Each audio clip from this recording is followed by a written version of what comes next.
And welcome to another frequently asked question video. I have compiled more of your questions. I've been getting messages from YouTube and also here on my account on EveOnline.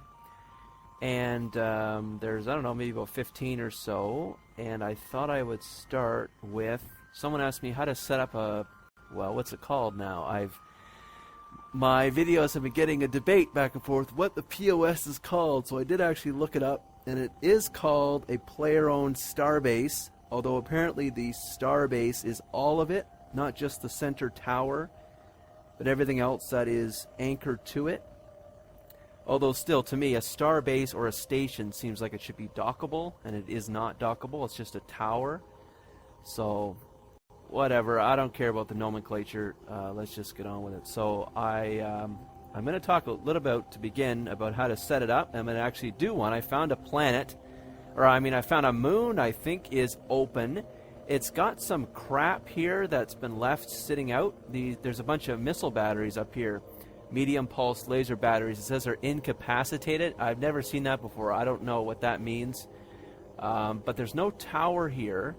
So this should be an open spot. So you can only anchor towers on moons. And what you have to do is you have to come out here with some kind of industrial that can carry the stuff. Let me show you here. This is what you need to bring with you if you want to get a tower. You need a tower. So there's one. I just bought a crappy Caldari control tower small. The different sizes makes a difference on the CPU and the power grid that it can have. The towers work just like a ship. When you fit a ship with modules, the ship has power grid requirements, or a power grid max and a CPU max. Same with towers. Each time you anchor something to it, each time you online something that's anchored to it already, then it consumes part of the tower's CPU, and their CPU and power grid is somewhere else. And so the small towers have less of both, medium have more, and large have more. The race also matters. This is a Caldari tower. So the Caldari towers have these bonuses, as well as I believe the Caldari towers have the most CPU. And then there's the other racial towers, and they have their differences. They have their bonuses and all that. I believe the Minmatars may have the most power grid. But the power grid is really best for weaponry. The CPU is best for labs, and that's why people use Caldari towers probably the most, because most people use towers for non-aggressive means, and they just use them to have private labs like I do. The next thing you need is you need charters. This is part of the fuel for the tower, and the charter depends on the system that you're anchoring the tower in. The charters do not depend on the tower, so I could have had a Minmatar tower. It would have been fine to use Caldari state charters. The charters, you just can think of them as paying the state their taxes. And this system I'm in Lone Trek region, so I had to fly a little bit out of Jeddah to find an open moon. But this particular region of Lone Trek is owned by Caldari state. And so wherever you are, there'll be a different owner, and so that's the charter, that's the man that you have to pay to. Next, you're going to need fuel blocks. The fuel blocks are connected to the tower. There are the 4 racial fuel blocks, but they have to be for the tower. This is a recent change to the game. The towers used to take a whole bunch of components like robotics and nitrogen isotopes, or that depends on the race, but uranium, enriched uranium, and all kinds of stuff. But all they did is they made it so that there's now a blueprint that takes all that stuff, and then you make all that stuff into the fuel block. So it didn't really. They made it a little bit convenient, I guess, for shipping stuff around. But you still have to, if you're going to make your own fuel blocks, and there is a blueprint. If you're going to make your own fuel blocks, you still need all the components. And I also just brought along, just for fun, this drone assembly array. So I will anchor that just to show you how to anchor stuff to the tower. I brought that along just to show, just for an example. Okay, so while I'm doing the other questions, and there's other questions not just on towers here, I'm going to have this I'm going to get this started because it takes about, I think it was 450 seconds or something. So the first thing you're going to do, I guess also what you need is you need to be in a corporation, and I don't know if you need any rights in the corporation. I'm not sure about that, but you probably do need a certain rights in the corporation. But if you're the corporation owner, then you've got all the rights. The other thing you need is you need certain standings with the owner of the system, which is Caldari State. You're going to need certain standings, and I believe it is based on the security level. But just look that stuff up on the Wikipedia. I think it is based on the security level. Okay, so I'm going to first thing you do is you're going to launch this as for corporation, because these are corporate assets. You cannot personally own a tower. It has to be through a corporation, and I have a corporation. So launch for corporation. Okay, now it should be out here somewhere. Oh, there it is. So there it is right there. It's just a little item still right here. It says it's unanchored. And then I'm going to do is I'm going to right click on it and go anchor. And I'll say yes. And hope that it works. You cannot anchor. Okay, all that crap is out here. Okay, let me see. I'm either going to find another spot or I will clean up that mess. So I'll be right back. All right, I'm back. I went around to tons of different moons, and I guess I got fed up with looking. There's so many moons. I would say at least 70% of moons have a tower just sitting there with nothing around it and not even online. They're just taking up space, and I thought a few years ago they fixed that. So if you leave anything anchored in space, including even a can in an asteroid field, it only will stay there for so long, and then it'll pop off anchor, and then the next system reset, because this game shuts down once a day at like 6 a.m. or 7 a.m. Eastern, something like that. Every time there's a system restart, it cleans up that stuff, and then it's deleted. But I guess not. There's tons of towers that are just trash, just taking up space. So I'll show you how to anchor a module to a tower. That's the best I can do. And I'll also explain when I get there what happens when you do anchor a tower. But while I'm getting there, I thought I would start on the question. So I'm going to talk first about MLCalc, which I advocated in my last industry video. It is old, and so some of the stuff isn't accurate. Funny enough, the Rhea, which I built in the previous video, the Rhea's numbers are accurate. And but there are some other things that are inaccurate, like frigates and cruisers, I think, are wrong. But like the mineral numbers, the mineral amounts. But the battleships were right, battle cruisers were right, and I checked industrials. And I know capital ships are correct, and drones were correct, and Rheas are correct. I don't know if that's for all T2. So you just have to just check when you're using it if it's correct or not. But otherwise, it's a great tool. It's very convenient, and you can check prices.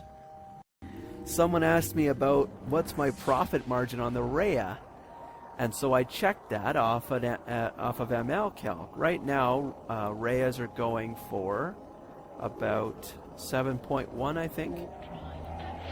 Let me see. I think they were 7.1 bill. Actually, I'm out of Jeddah now. I think there were 7.1 in Jeddah. And the cost for me to make is, I figured out 5.5 bills. So what's that, 20%? That's pretty good. Pretty good profit margin, a 1.5 bill. About a month it costs me, about a month of time it takes to make. So actually I didn't add the blueprint cost, the research cost to invent the blueprint. The market cost of the blueprints are 500 mil to buy a Rhea blueprint with 1 ME on it, or -1 I mean. But I'm not too bad at inventing them success-wise.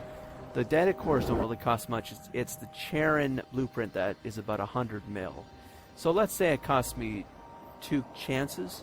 So that's 200 mil, maybe 250, let's say. So that's 575 minus 7.1 bill. So that's still a pretty good profit, 15% maybe. And so if I make that much, and it costs me, what is it, 400 mil for those 30-day pilot things, and I'm still making money every month. So, okay, people have been asking about joining my corp. Sorry, I'm not going to run a corp with people in it. I'm not on that much, and I just don't have the time or the inspiration to do that. So my corp is not available for joining. Please just watch my videos and send messages to me if you have questions that I haven't answered, and then I'll do another one of these facts. Someone asked me if you can live off of mining. I used to play with someone who did. He spent a lot of hours. He's not playing anymore. I played with this guy for years in this game. Also had his own corp. He played with 2 accounts. You can get 2 accounts in this game. It doesn't matter. They have to be separate accounts, but then you can have different. You can run 2 accounts, 2 clients on a computer, for example. So you'd have 2 pilots in space at once. And he used to ice mine and make tons of money, but it was his time, and so he spent a lot of time sitting there. But I guess he watched TV, he watched movies, and just let the ice mining go, because ice mining is very AFK. You can sit there and you don't have to click too much. And what he used to do is he had one character had an orca, which is like a freighter. It's like a hauler for ore. And it also gives you a bonus to your mining ships, because what you do is you form a fleet, which is like a team. You form like a party, and you can put your own people in it and whoever else you want. And the orcas will boost, so they'll give bonuses to everyone in the fleet. And what the orcas boost is they boost like mining range, and I think they might boost mining time, reduction of mining time for ice. And so he had one player doing that, and the other player he had doing... he was in a Mackinac mining the ice. And so he would just move the ice into the orca every, I don't know, I guess the cargo's all screwed up now. They changed the cargo amounts. I'm not sure. It used to be like 15 minutes you could go AFK and come back and then move the ice that you've gotten into the orca. And then the orca, it would take at least an hour, 2 hours to fill. And then you move the orca and unload it in the station and you come back out. So it's pretty AFK. And ice at that time was good money. I don't know what it's like now compared to mining, but mining's more work. So, okay. Someone asked me about T2 BPOs. I hadn't talked at all about T2 BPOs. Yes, there are T2 BPOs out there. As far as I know, at the onset of the game, they were lotteried out.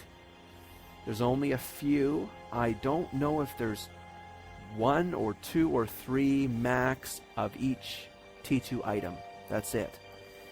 They are just lotteried out at the beginning of the game, and then they've been trading hands ever since. And I assume the game company CCP, I believe they monitor who owns them. So if for some reason someone trashed one, then they would lottery one out again. And they used to lottery it off by research points. They have people send in their research points to some lottery, and then they would just do the lottery, and whoever won got the T2. And I know recently they did that for some of the new T2 stuff that they've brought out. They also lotteried it out and people won them. But they're worth billions and billions and billions. The cheapest T2 is some crappy item and probably at least 15 bill for it. So I unfortunately must say that T2 BPOs are out of 99% of your hands. 99% of you will not have a chance of getting a T2 BPO, but who cares? I don't have one. It doesn't matter. I wouldn't really worry about it. They're usually held by big alliances, so especially like a Rhea. I imagine there's a Rhea BPO out there, and I'm sure it is ridiculous what it would cost. It would be $1 trillion probably to build, $1 trillion-esque to buy. Okay, but you can, if you want to look at some of the T2 BPOs that are out there, just go to contract and set the minimum price to like 10 bill and see what you get. You can also check the forums too. The EveOnline forums will show T2 BPOs, people trying to sell them. Alrighty, I talked about those. Okay, someone asked me about where to begin, where to start out. I answered this in a previous video, but it's pretty much comes down to what you're planning on doing if you're missioning or you're mining to labor to start out. So if you're mining, you're going to want to be near asteroid belts that are relatively plentiful. If you're missioning, you want to start with an agent that you want to build standing with, and I recommend if you're going to be hanging around Caldari space, that you start with Caldari Navy as your first corporation that you're going to grind standing with. Because as you do missions, as you complete them, you get standing. As another consideration for mining, you want to be with a station that you can haul your minerals to that gives you a decent refine, because the standings with the corporation that owns the station, that will give you a certain refine amount. Because if you have crappy standing with a corporation, even neutral standing, then you'll still lose percent on the refine. I don't know what it is these days. I've been 0 refine for a long time, meaning that I can get, they don't take any extra from me when I refine. So I don't know what it is anymore. And also you'll want to be near a market hub. So near a MAR, if you're in a MAR space, near JIT if you're in Caldari space. It's just easier. If you want, I used to live way out in Devoid region, which is past Domain region. Oh, that's a MAR space, because I was in a corp there. Really, if you're going to start out, you need to join a corp, quite frankly. Join Eve University and just hang out with those guys. Locate where they're locating. I remember when I started out years ago, when I joined a corp, they actually helped me move. I gave them some of my stuff, and they brought a hauler, and they just moved the shit for me. So there are decent people out there. You just have to find them. Eve University are decent people. And then I moved to the Forge, and I was in Jacanerva, I think. Just look that up. I think it's Jacanerva. It's a giant system. The Stargate's like 100 AUs away for warping wise, and it's got tons of asteroid belts and tons of stations though to manufacture and stuff. So if you're another consideration, if you're gonna manufacture, you want to make sure that your factories that are in the stations are relatively open so you can use the industry slots. Okay, another question that I was asked is about market and contract speculation. Before I answer that, how about I get this thing going, because it takes a bit of time. Let me talk a little bit more about POSs.